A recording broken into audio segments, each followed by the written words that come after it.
Brexit talks have seen the UK come up against by the 27 EU member states, but US President Donald Trump backed Britain as he lashed out at the bloc's brutal negotiation strategy. President Trump made his warning to the EU in April 2019 when then Prime Minister Theresa May was granted a 6-month delay to Brexit.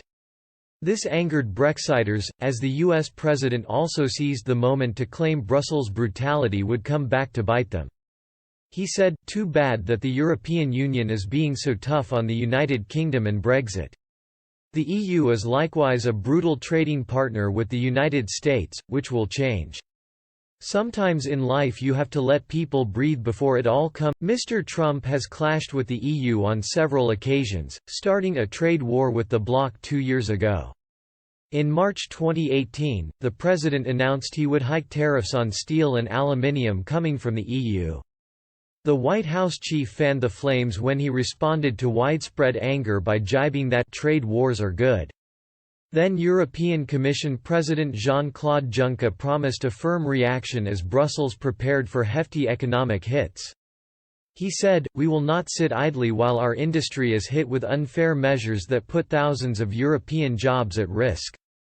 Mr. Juncker also threatened retaliatory tariffs, and warned, "We will put tariffs on Harley-Davidson, on bourbon and on blue jeans." The economic conflict marred already stalling trade talks between Brussels and Washington, which ultimately ended in humiliation for the EU.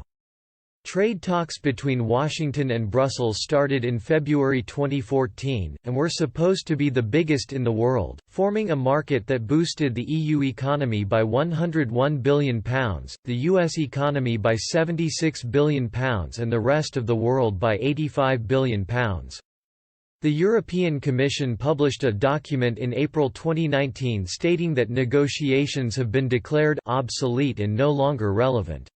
More recently, Mr. Trump has continued his assault on the EU's trading policy, comparing them to China, a country he has also had a trade war with. He said in November that Brussels has imposed terrible trade barriers that are in many ways worse than China. The US president added, "Many countries charge us extraordinarily high tariffs or create impossible trade barriers. I'll be honest, the European Union, very difficult." He added, "Many countries charge us extraordinarily high tariffs or create impossible trade barriers. I'll be honest, the European Union, very difficult."